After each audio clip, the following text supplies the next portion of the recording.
नमस्कार, आप देख रहे हैं टाइम्स न्यूज और मैं हूं आपके साथ कंचन। गृह मंत्री नरोत्तम मिश्रा ने बयान दिया है कि कांग्रेस के ट्रैक्टर लेकर विधानसभा घेराव पर कहा कि जब सरकार थी तब कभी खेत में नहीं गए, किसानों के नाम पर ढोंग करना बंद कर दें। किसान दिवस पर सत्याग्रह को लेकर कहा कि सत्य है तो करने में कोई बुराई नहीं है, लेकिन टुकड़े टुकड़े गैंग किसानों को बरगला रही है। कश्मीर में भाजपा सबसे बड़ी पार्टी बनी है, जनता को गुपकार नहीं है स्वीकार। बंगाल में कानून व्यवस्था नहीं, इसलिए हत्या हो रही है। बंगाल में 4 मंत्रियों की कैबिनेट बैठक में शामिल न होने पर कहा कि 3 पत्ती की पार्टी है और 4 मंत्री नहीं आए, धीरे धीरे और कम होंगे। कोई भी मिलावट जनता के लिए घातक है, मिलावटखोरों की खैर नहीं। लॉकडाउन में सड़क पर सिर्फ पुलिस और अस्पतालों में डॉक्टर ही थे। पीएम साहब ने तारीफ की है, इसके लिए आभार जताया। कोरोना काल में धरने को लेकर कांग्रेस नेता जीतू पटवारी और अन्य नेताओं पर केस मामले पर कहा कि यह न्यायिक मामला है, न्यायालय फैसला करेगा। कमलनाथ के प्रदेश दिन अदालत रहने पर तंज कसते हुए गृह मंत्री नरोत्तम मिश्रा ने कहा कि अब वो कहीं की राजनीति करें, बस मध्य प्रदेश की नहीं करें। पहले मासिक, फिर त्रिमासिक, फिर 6 मासिक और बाद में वार्षिक हो जाएंगे एमपी के लिए। सबसे बड़ी पार्टी भारतीय जनता पार्टी बनी है। नड्डा जी को बहुत बहुत बधाई। प्रधानमंत्री जी का आभा मंडल, गुपकार नहीं स्वीकार, ये तय हो गया। कश्मीर के अंदर शुरुआत है, अब देखिए आगे आगे। बंगाल में एक बीजेपी, वहाँ मैंने बताया कानून व्यवस्था नाम की चीज ही नहीं है बंगाल में।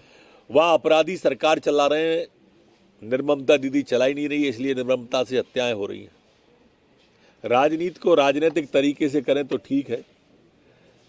वहाँ बालू माफिया, दारू माफिया, कोल माफिया, भू माफिया, ये सरकार चला रहे हैं। और दुखद बात यह है कि मुख्यमंत्री निर्ममता जी के भाई और भतीजे इन सब षड्यंत्रों में सीधे शामिल होते हैं। यह अच्छा नहीं है। बंगाल में 4 मंत्री कैबिनेट हैं, कहीं की करें, मध्य प्रदेश की नहीं कर रहे।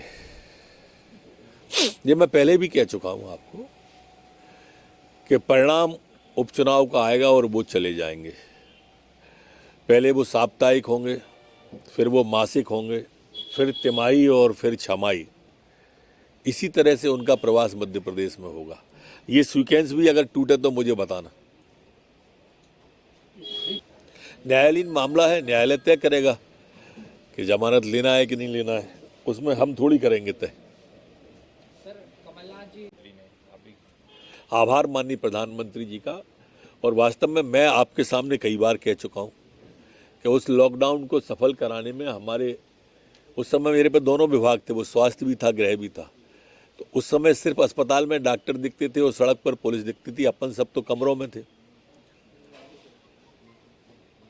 सर्दी में और गर्मी में, कड़कड़ाती सर्दी और चिलचिलाती धूप में पुलिस का जवान सड़क पर खड़ा रहा, वो वंदनीय है, वो अभिनंदनीय है।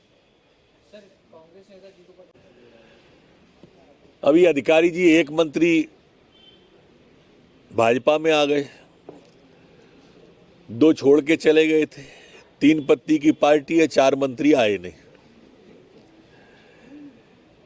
माननीय अमित शाह जी ने कहा था कि आखिरी चुनाव आते आते तक अकेली रह जाएंगी। आप प्रतीक्षा करो, आपको अकेली ही दिखाई देंगी। सर वैक्सीन आने में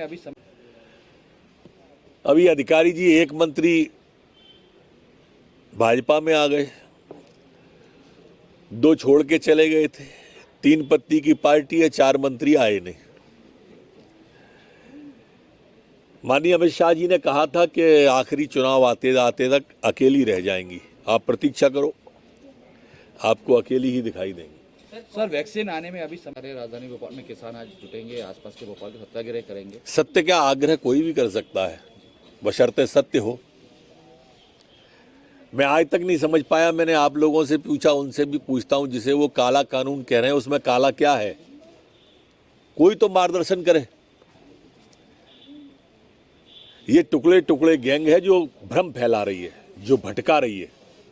अभी तक कोई नहीं बता पाया उस काले कानून में काला क्या है। वापस ले लो और भ्रम फैला दिया। अच्छा नहीं है ऐसा। ऐसा ही सीएए पे फैलाया था, वैसे ही इस आंदोलन में फैल रहा है। वैक्सीन में मिलावट को लेकर एक बड़ा कदम उठाया है। अगर मिलावट पाई जाती है तो आजीवन कारावास की सजा दी जाएगी। कोई भी मिलावट अकेली वैक्सीन को न ले।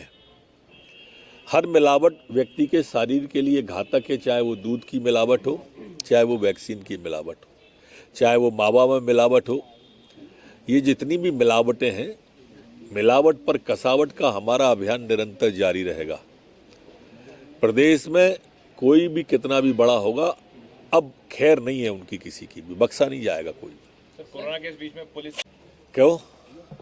कानून लेकर किसानों के मुद्दे, और किसानों के मुद्दे की शुरुआत ट्रैक्टर पर सोफा लगा के इनके राष्ट्रीय अध्यक्ष राहुल गांधी ने करी थी। सोफा कम ट्रैक्टर शुरुआत, अब ये पूर्ण आहुति करने आ रहे हैं। वो कमलनाथ जी ट्रैक्टर पर बैठ के आएंगे जो कभी 15 महीने में किसान के खेत पे ही नहीं गए। वो राहुल गांधी जिनने सोफा कम ट्रैक्टर चलाया था, उन्हें ये नहीं मालूम कि आलू खेत के नीचे होता है कि ऊपर। आलू से सोना बनाने वाले किसानों के नाम पर ये ठगी बंद कर रहे हैं। किसानों को धोखा देने वाले, कर्जा माफी का जुमला देने वाले, 10 दिन में मुख्यमंत्री बदलने वाले, ये किसानों के लिए ढोंग करना बंद करें, नाटक करना बंद करें। अगर कुछ किसानों के लिए 15 महीने में किया हो तो वो बताएं, फिर किसान के पास आए। कभी 15 महीने में एक किसान के खेत पे गए हो, ओले में या पाले में, बाढ़ में या सूखे में, तो बताएं, फिर किसान के लिए आए तो अच्छा लगेगा। टाइम न्यूज़ देखिए अब आपके मोबाइल और स्मार्ट टीवी पर। लाइव प्ले स्टोर से डाउनलोड करें।